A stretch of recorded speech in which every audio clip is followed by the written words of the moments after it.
Hocam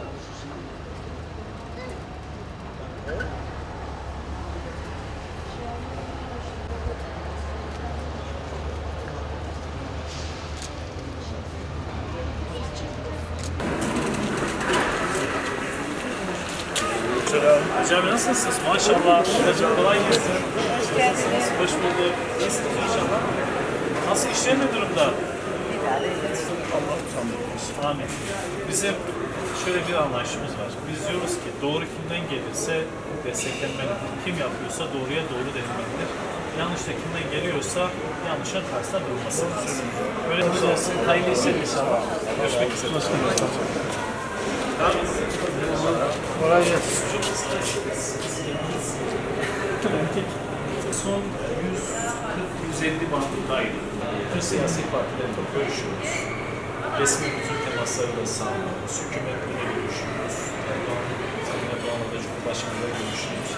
Toplumda ne kadar sorun, sıkıntı var. Bunları yapıcı bir muhalefetle, yıkıcı olup karşı tarafı belden aşağı vurarak değil, sorunların çözümü sadece A'yı B'yi önlerine çıkartarak değil, partizanca bir çalışmayla değil, bunların üzerine bakan bir siyasi anlayışımız var. Halk da mağdur. Halk yine aynı şekilde açık. Hala biz uzun zamandır geziyoruz biz. Şimdi sağ çok olunca en yere geldiği zaman uğramak gerekiyor. Piyasadan haberimiz var. Sağ olun. Hocam kolay gelsin. Görüşmek üzere. Mühim olan siyasi anlayış içerisinde herkes tatlı bir rekabetini yapar. Herkes toplumun sorunlarına yönelik çözümlerini dile getirir. Kamplaştırmadan, düşmanlaştırmadan nedir herkes halk hangisini benimser, hangisine doğru görürse ona desteğini verir. Ama Türkiye'de siyaset böyle yürümüyor. Müşteriler kolay gelsin, Allah'a emanet olun. Görüşmek üzere inşallah. İşler hep böyle az önce arkadaşlarla konuşurken milletin sorunu için geliyor. Hocam hani böyle başarıcıkları götürüyoruz. Benim oğlum niye götürüyor? Biz o günleri de gördük. Ama şimdi dağdaki çoban Gülhane'de yatabiliyor. Evet. Dağdaki çoban Gülhane. Var mı? İyi, kötü yönler. Selamünaleyküm. Hacı abi. Doğrulara diyoruz ki destekliyoruz, doğru budur. Yanlış olduğuna bakıyoruz, bu yanlışlık ama sesimizin onlara daha da böyle etki etmesi için bu anlayışımızın, bu müsbet muhalefet anlayışımızın elimizin biraz daha kuvvetli olması lazım. Amca merhaba, nasılsınız? Teşekkür ederiz. Amca genelde herkes ilk defa senin sizin dükkanlar Türkiye'nin birçok sorunu var. Ülke bizim, insan da bizim, meclis de hepimiz. Ticarette sorun, eve gidiyorsunuz, şimdi buraların elektriği, doğalgazı, bunların miktarı da sorun. Siyaset böyle olmuş maalesef ve sesini duyaramıyorsun. Şimdi biraz sosyal medyayla insanlar kendi seslerini duyurmaya başladı. Yoksa eskiden o da yoktu. Maşallah bundan da sıcak olmuş. Nasıl işine düşmüş? Ama şimdi şöyle, bak mesela elektrik en çok buralarda İşte elektrik çünkü niye derin dondurucu var, depo var, soğuk hava deposu var. Bekleriz. Görüşmek üzere. Destekleriz. Eyvallah. Sizler 120, 125. Değişiyor. Nasıl gidiyor? İşleri memleket neresi? Çamlıca. Kızın canı mesela Çamlıca. Ben Beypazarlıyım, ben patron da Beypazarlıyım. Öyle mi? Çok örnek istemeyiz.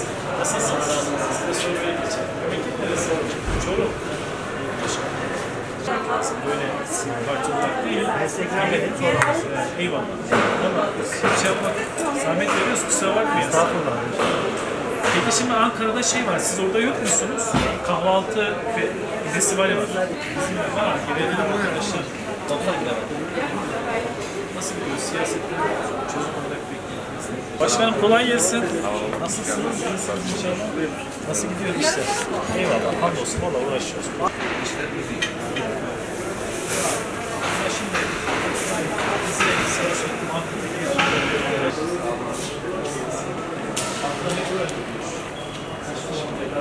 hayır, çok memnunum. Partimizi mutlaka takip edin. Araştırın, fikir ve görüşlerin. Görüşmek üzere. Beypazarı var. Olup gelin.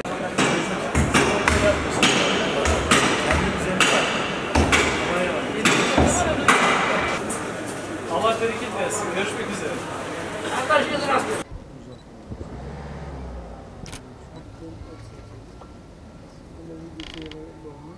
Bugün esnaf ziyareti kapsamında Kahraman-Kazan ilçemizin et pazarını ziyaret ettik. Et pazarındaki esnafımızı ziyaret ettik. Özellikle onların sorunlarını yakından görmek için tek tek kendilerini dinledik. Hem onları hem yöresel ürün satan vatandaşlarımızı dinleme imkanına kavuştuk. Bu anlamda hepsinin ayrı ayrı dile getirdikleri sorun ve sıkıntılar var. Bunlardan bir tanesi özellikle yöresel ürün satanların ve et satanların en büyük problemi, kasaplarımızın en büyük problemi karkas et fiyatının artmış olması, yem fiyatlarının, tarımsal girdilerin artmış olması. Bunun yanında özellikle soğuk hava depolarında kullandıkları elektrik onların maliyetlerini yine artıran unsurlardan bir tanesi. Önceki yıllara göre et satışları düşmüş durumda. Yöresel ürün satanların da satışları düşmüş durumda. Halihazırda yine birçok esnaf belli bir oranda yine et satabilmektedir. Kasabımız satabilmekte. Yani Kahraman-Kazan'da böyle bir yerin olması, fiyatların nispeten Ankara merkeze göre daha uygun olması, bu kadar daha doğrusu ete bu kadar ulaşımın kolay olmasının yanında merkeze olan uzaklığından dolayı satışlar istenilen seviyede değildir. Böyle bir aslında kombinenin daha doğrusu satış mağazasının Ankara merkezde, Kızılay ya da Ulus'ta olması büyük bir ihtiyaçtır. Bu hem oradaki vatandaşlarımızın, merkezde yaşayan vatandaşlarımızın ucuza ete ulaşması, yöresel ürünlere ulaşmasını kolaylaştıracak. Hem de et satış sirkülasyonunu artıracaktır. Tabii tek iletilen sorun bunlar değil. Ekonomik sorunların yanında birçok sorun var.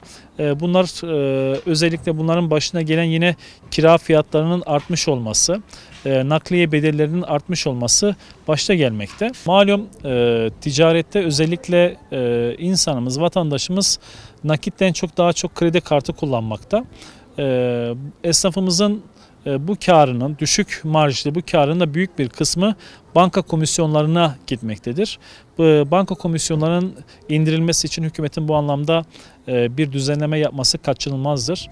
Özellikle vatandaşlarımıza ticaret, daha doğrusu alışveriş yapan vatandaşlarımızdan da talebimiz kredi kartından ziyade nakit kullanmaları esnafımızın karını da yine inşallah koruyacaktır.